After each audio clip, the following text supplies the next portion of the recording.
Hey, Saber Force fans. Today we're going to be discussing, have a little segment called what we call Table Talk, and it's going to be about the Mandalorian Season 2.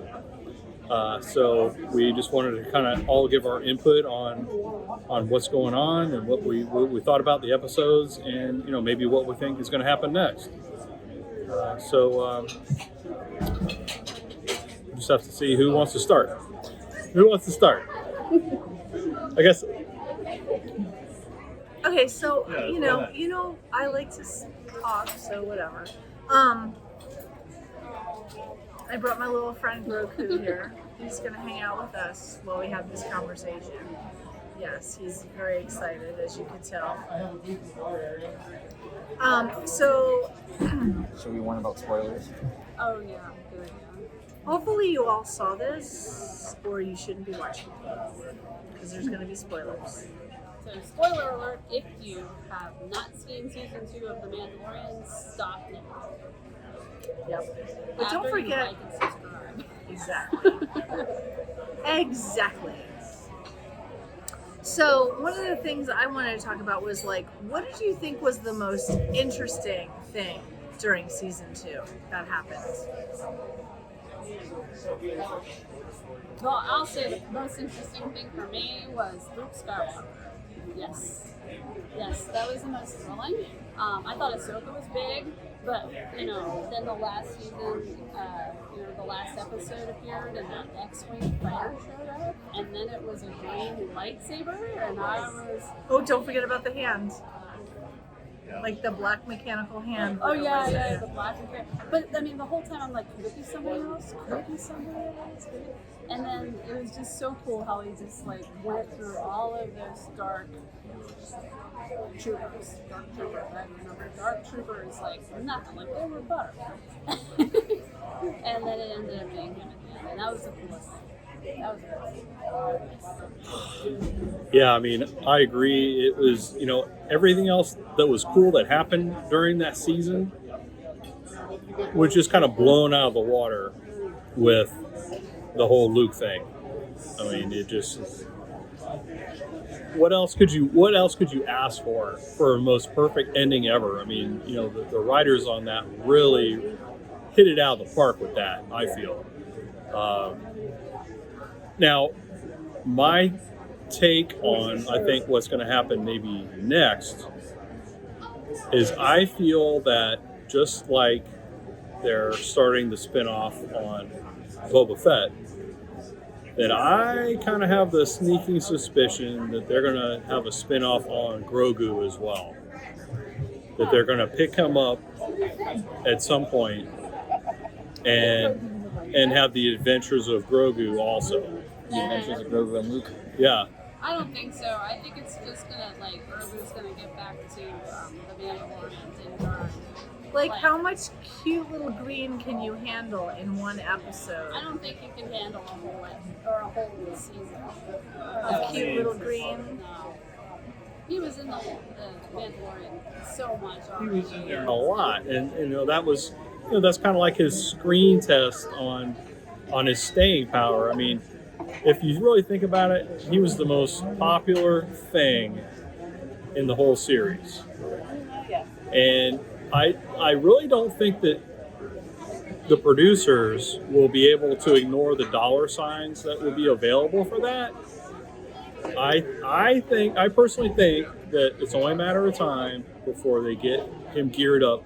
Now, what I think what they're going to do is they're going to run the Boba Fett first and do a year of that. So you may not see anything of Grogu until maybe 2023 or 2024.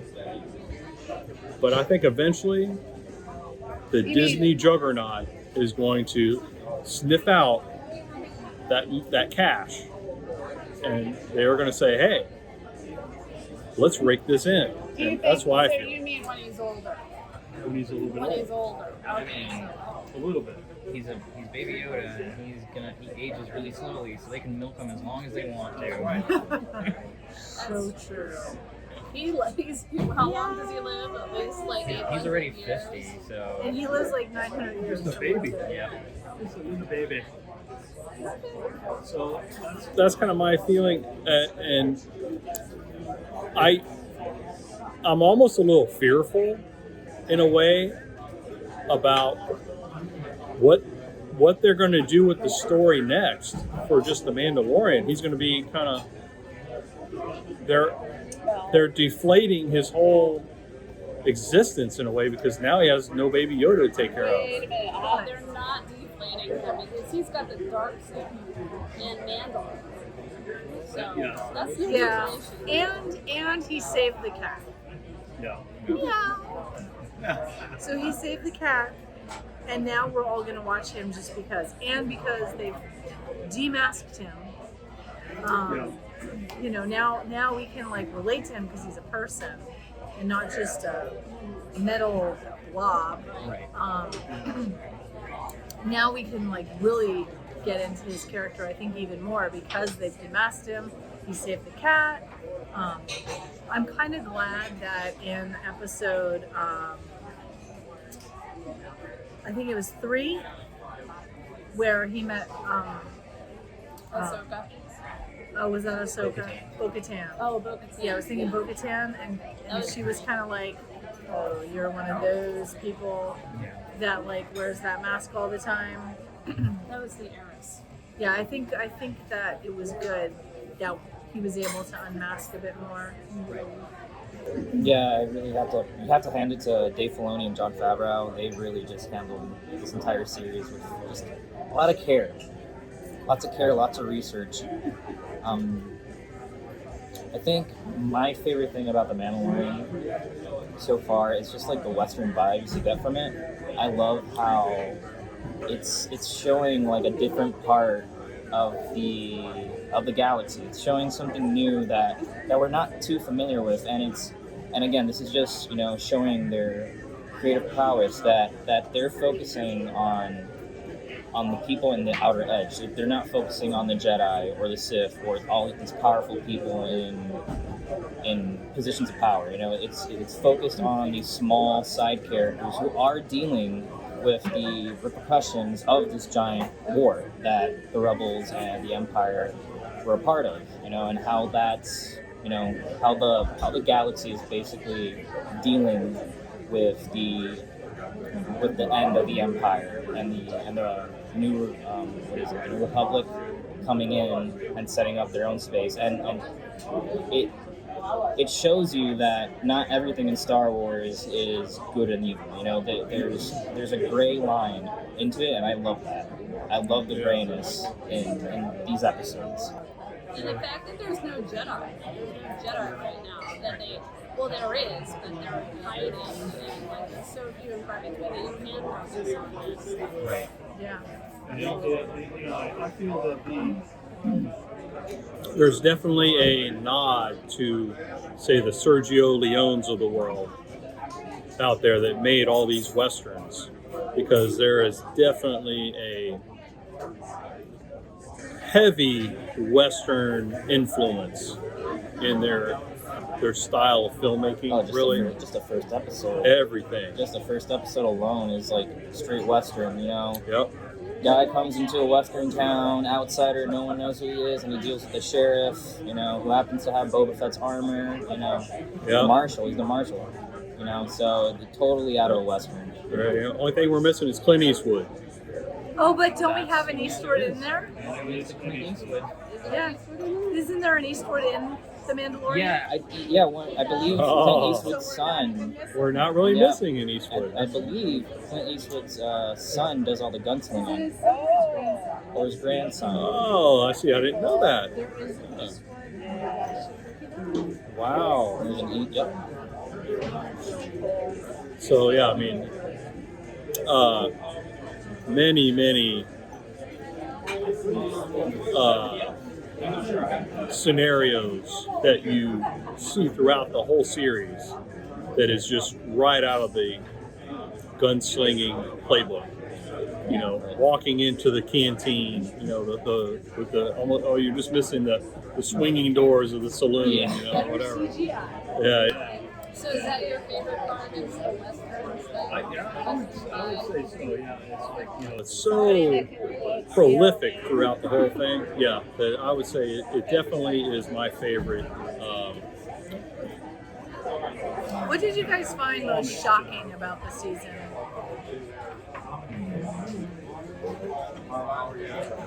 Oh, I'll start. I have a good one. Ahsoka was brutal.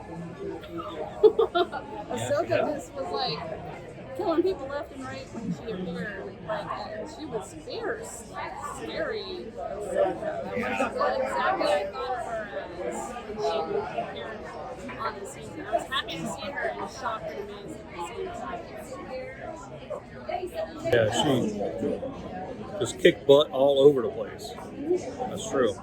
I was actually shocked that they let Mando take his mask off for an extended period of time, and it led up to that.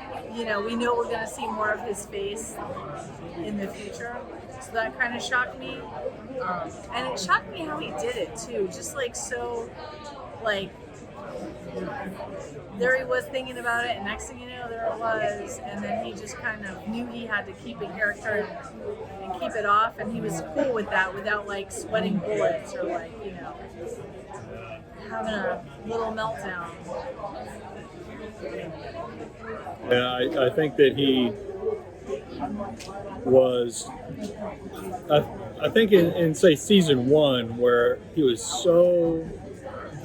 made it so obvious to the audience and everybody else, he was self-conscious about taking off that helmet, and then it kind of was like a build-up to that moment where, you know, he did that big reveal, and I think a lot of people were like, "Oh my gosh, oh," you know, and all that, and then the way they led the story on, it almost became like you're used to not having him wear the mask now or wear the helmet. It's like, you know, now you just see his face and you're okay with it. So, like I said, I think they're going to maybe make it a little more. He's going to have some more face time in the future episodes. You know, maybe in season 3, where you're going to see him without his helmet a lot more. Yeah. I think they did a pretty good job trying to kind of bringing that into his character, you know, like the removing of the helmet, because it was such a big thing for him, you know, like no one can see him without his helmet, but like he does it for Baby Yoda, like he wants to save him so badly that he is willing to break his tradition, break his code, just so he can save his best friend. You know, and they did a really good job incorporating that just theme into his character. So, how about let's talk about our favorite episodes. Mine had to be naughty Grogu when he was eating those eggs of the poor little frog lady. Bad Grogu. He was very hungry. I love that episode. It was just like, it was my favorite episode because his little face was just like, what? Like he knew he was being like a bad boy. Wait, the reason you liked that episode the most was because he was eating that frog lady's eggs? Yeah, That was the reason? absolutely. He's like, gulp, sorry, not sorry. Yeah. It was so cute. He was like such a bad little Yes, he was. you. Yeah, so that was my favorite episode. That was my least favorite because of the spiders. The spiders were not my happy place at all. Like, I could deal with just the face of that episode wasn't my favorite. Like, I could deal with him eating the eggs. That grossed me out too. Yes. And I'm talking to him. Yes. No, I did not like that episode at all. Like, yeah, just the spider.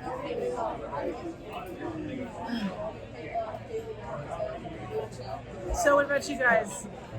Which episode? Well, my favorite, I believe it's the second to last one, episode 7, Bill Burr.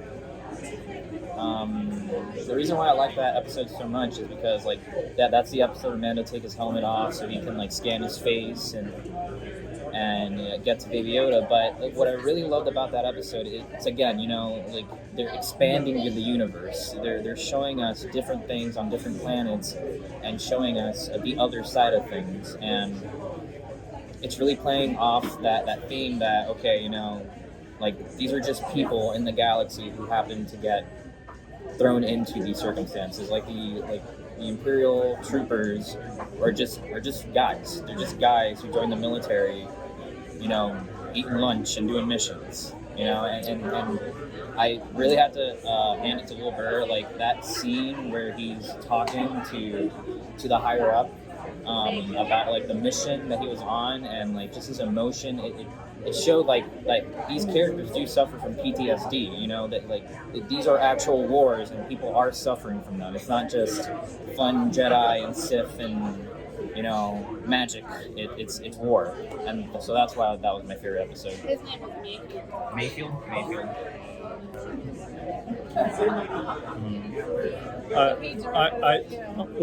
I think my least favorite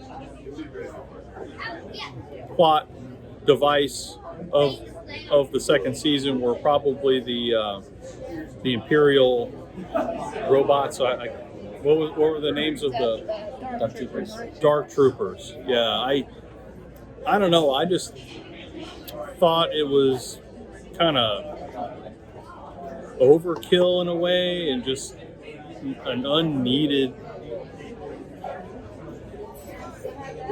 plot point, really, to have those in there. Because they spent a lot of time on them and a lot of CGI on them, but in the end, they didn't really, I think, add much to the overall story. They weren't that much of a threat. Yeah, not really. eyes. For as Like, menacing as they were supposed to be, but I don't think they played them up as a threat. Like what did they really do? They took Grogu. That's it. I think if they really wanted to make him a threat, they should have killed someone off using those Dark Troopers. Yeah, but at the very last episode, they really did play it off. Like the Dark Troopers, and this was my favorite episode, the very last episode. The Dark Troopers went at Din Djarin. Din Djarin was trying to defend himself, and that Dark Trooper was punching Din Djarin in the head. Right. And pushing his head back into that metal wall, and so that's when they saw the power of Dark Troopers. And the very fact that they came back after being shoved out into space, and they came back and came out That should have. I just think it was a little too late. I think saving it for the last episode it took away that oh gosh, there's a They should have been a dangerous. threat all along. Yeah, from the beginning. Yeah, we should have gotten to know them a little Yeah, they better. weren't really Only a threat and like that last moment where he was fighting That's for true. that one. Yeah. Well, I think we should wrap this up, guys. It's kind of getting about that time. So, who wants to end? We can Before we leave, what was your favorite episode, and what did you find most shocking and most interesting about Mandalorian Season 2?